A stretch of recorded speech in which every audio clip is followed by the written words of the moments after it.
Assalamu alaikum. Hello everyone. Welcome to this new video, this second part of learning the alphabet.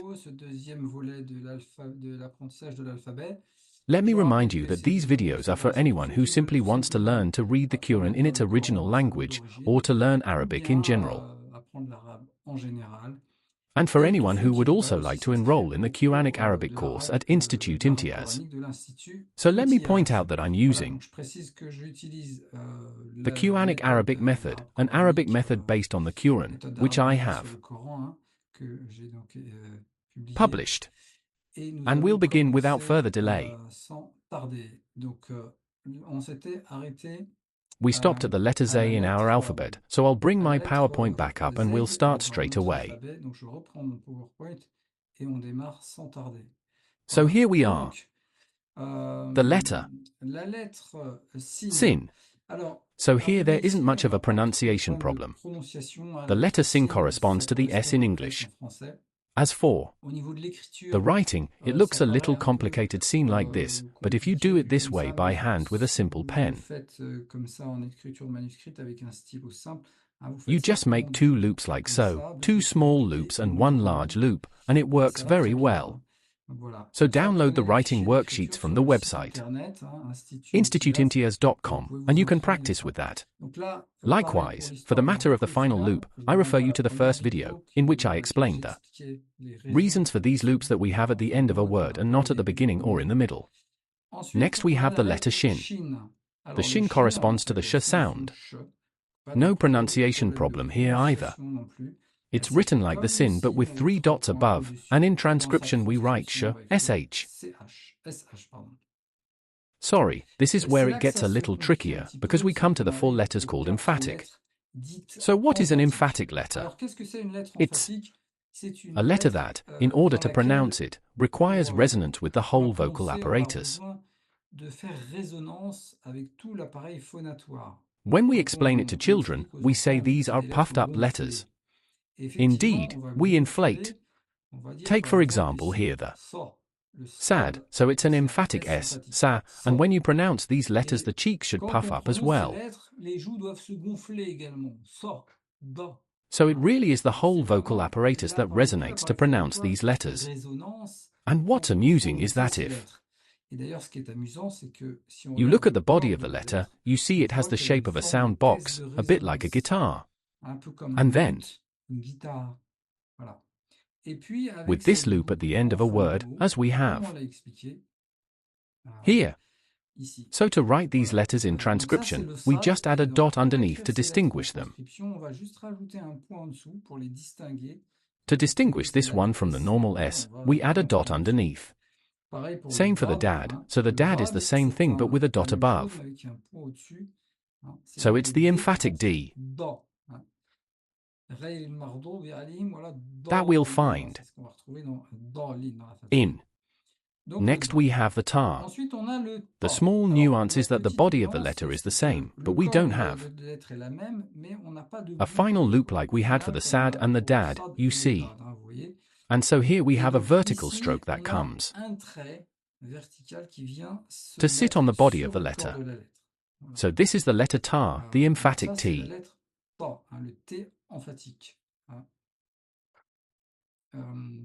And then finally the da, which is the 4th emphatic letter. But be careful. When you look at the transcription below, it gives the impression it's an emphatic Z. That's misleading, because in reality this letter is not an emphatic Z, but rather the emphatic dal. The dal, let me remind you, is this letter here that corresponds to th in English. In other words, it's an interdental, just as for that one we put the tongue between the teeth. Well, it's this same letter that we'll pronounce, and so you'll always put the tongue between the teeth. So in Arabic there are 3 interdentals, the tha, the dal and the da, that we have here. And so this one is written with the dot and the stroke. So, a little memory trick to remember them, the sad with nothing, the dad with a dot, because a dot in English is the dot. So sad with Nothing, dad with a dot, ta with a stroke, ta like stroke, and then the last one, that's the one with the stroke and the dot. So that's the one that's left. So, sin with nothing, dad with a dot. And there you go, because of course at first it's not necessarily easy to remember. So there you have it, the transcription is a dotted Z. But be careful with this, it isn't an emphatic Z. At least not quite. So we then have the letter Ain to look at. The Ain is a very special letter because it doesn't exist in Western languages. It's a sort of rasping made at the throat, so it's a so-called guttural letter.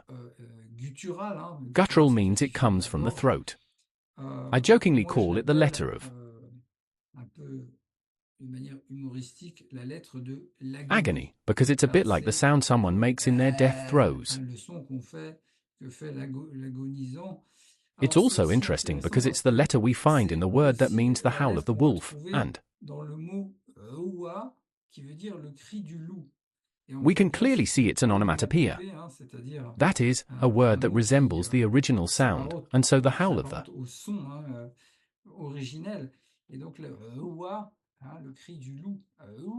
wolf. And so this is the letter you'll find, for example, in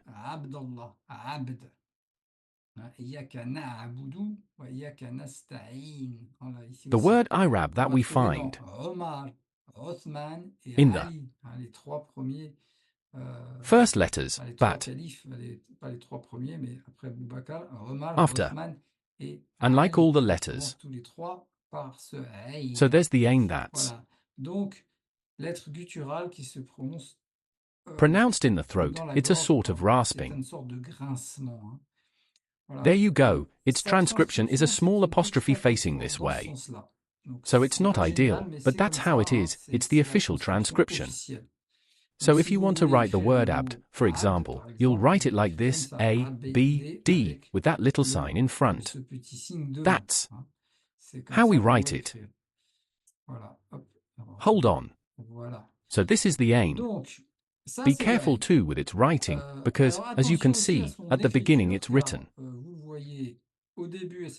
like this, in the middle it's written like this.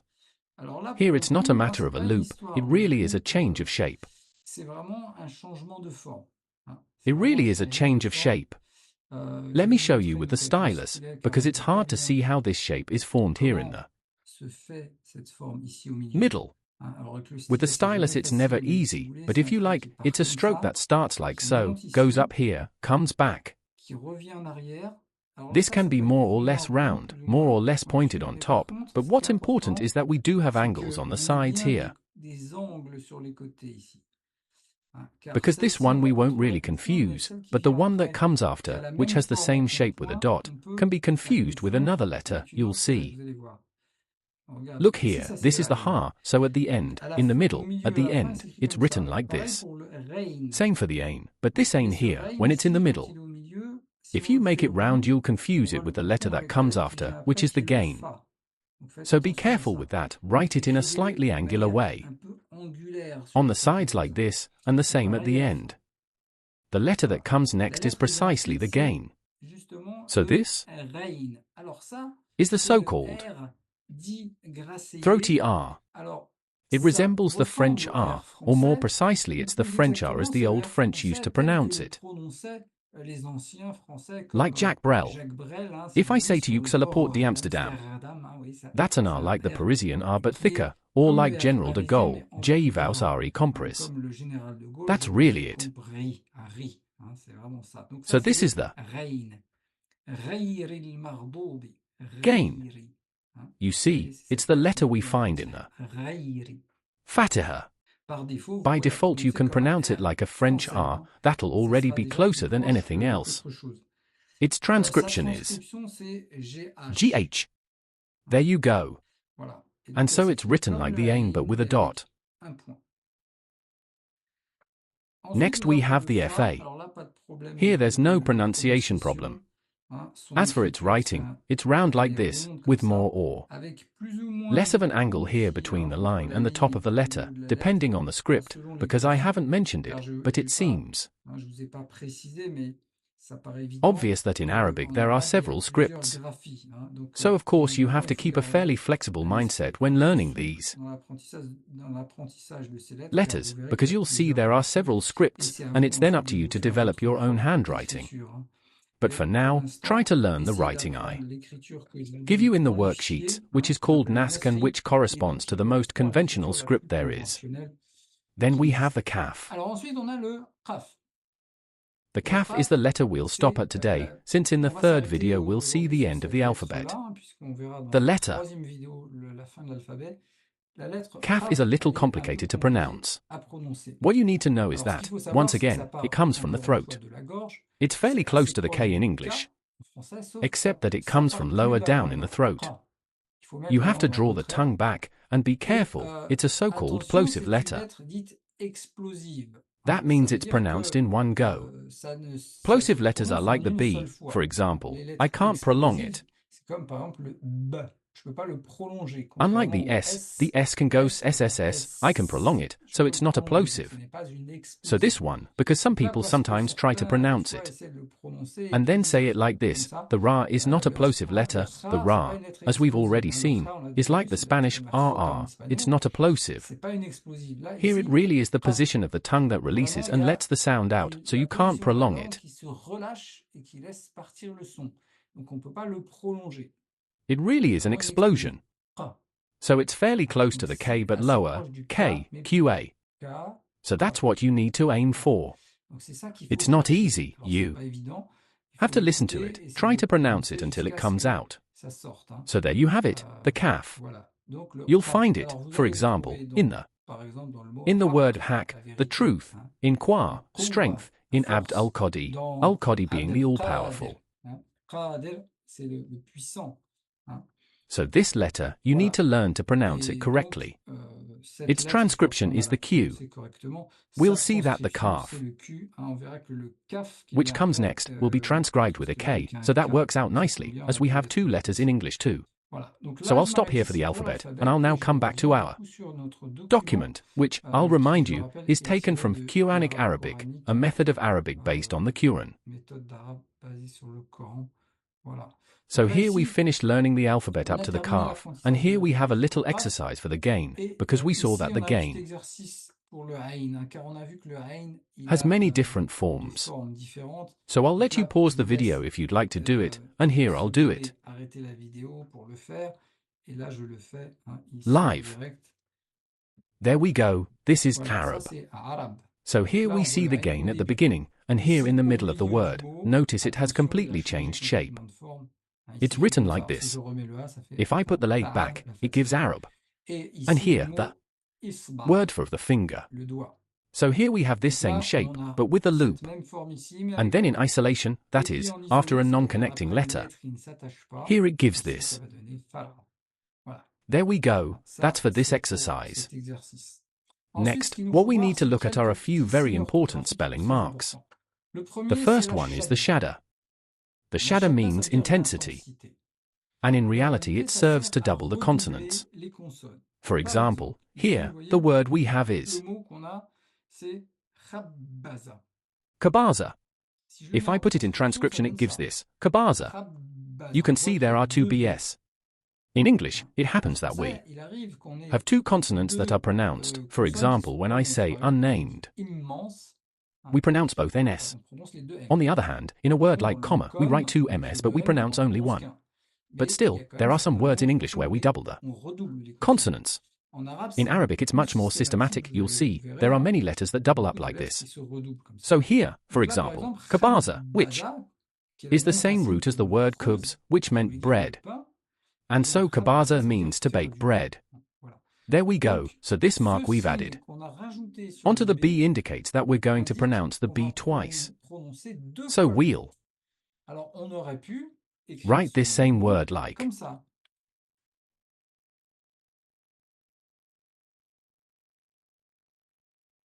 this. We write it like this. The first part makes one syllable, the second a syllable.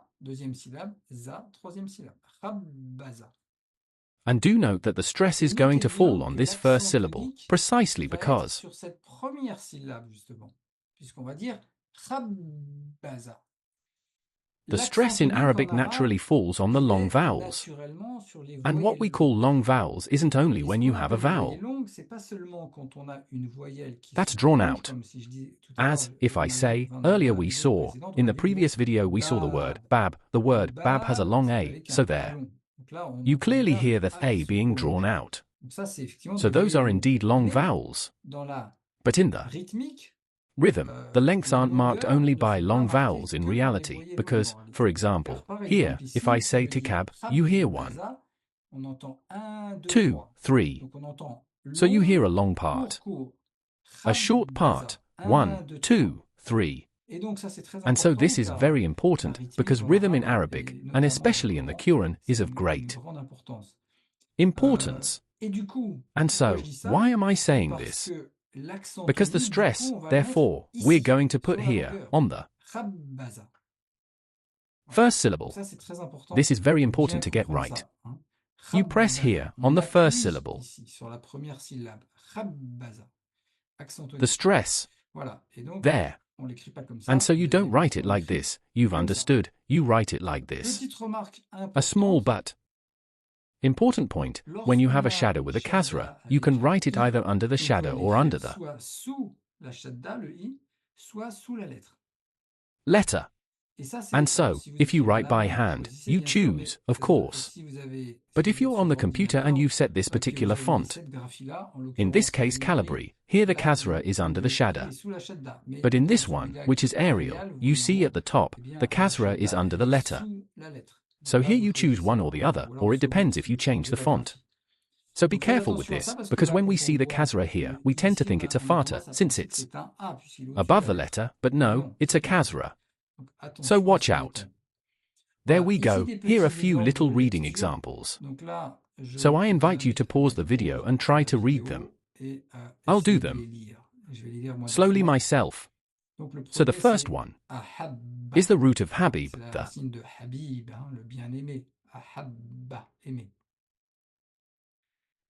درس درس رحب beloved, accueillir, to welcome, which is the same root as marhaban. حدد Farah, so this is the root of stafsa as well. تقرب. Arab. Voilà. There we go, so that's for the shadda. So practice reading them. The second spelling mark you need to know is what we call the tanwin. So the tanwin are things you'll find only at the end of words. Why? Because they serve for declension. Now declension, for those who have done Latin or German, they're familiar with it. For the others, these are marks that serve to indicate the function of words in the sentence. Is it a subject? Is it a direct object, an indirect object? And so you'll find them only at the end of words. So for now you just need to learn to read them. For example, here we have a doubling. Well, a double damma is going to make a double fatha makes n, and a double kasra makes lin. So here we can clearly see it's a double fatha, here we can clearly see it's a double kasra. On the other hand, here, the two dammas, it's less obvious, because in fact, originally, I'll take my stylus again, you see, originally it's this, it's twice the little 9 we'd seen, the damma. Except that, to go faster, what did we do?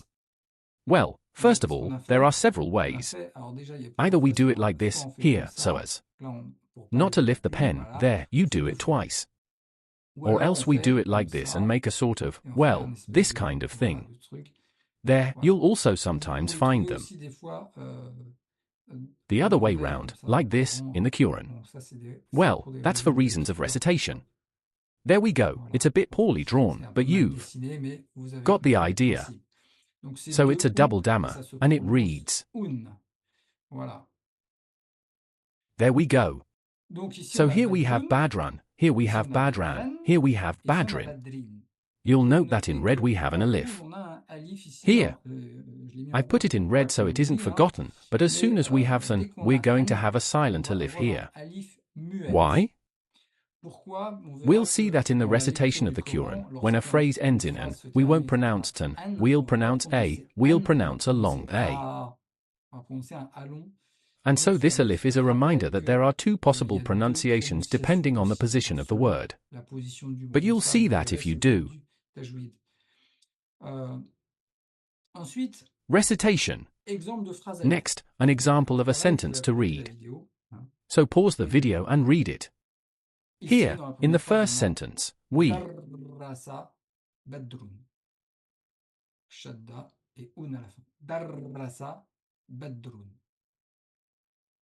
have a nominal sentence. Careful, the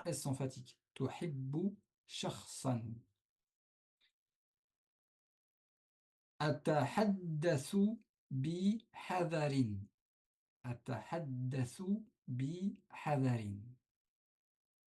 Voilà. Ici, here, a writing exercise in cursive. So here, be careful, because we have the kaf twice. So what are we going to do? We're going to write it just once. And we're going to put the shadda, al-haq, the truth. So here it's the same. Here we're going to write the ra just once, with the shadda and the bottom part. Well, it's a bit small. I'll try to enlarge it so it's more legible.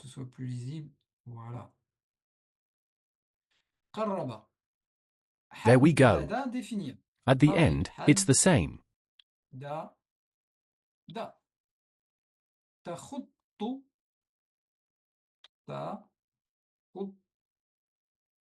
Ta. So all of these are Quranic roots. I'll point out that in the method it's 100% Quranic roots. Even if the words themselves aren't Quranic, the roots always are. Here, to get acquainted. There. There.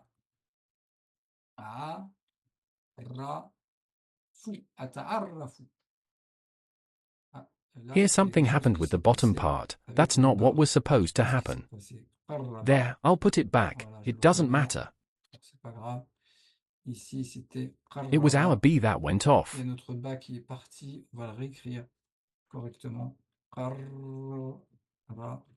Correctly. I don't know why. It's because of. There. Quietly at home. The same here. Here, this time, we have words to write in transcription, and we're going to write them in Arabic. The ending is in red because it indicates the tanwin. It's not a noun, it's the tanwin.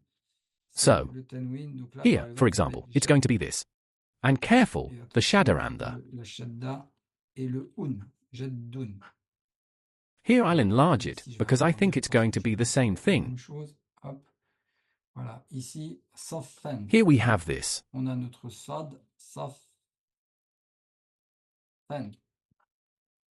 Ici, sharrin.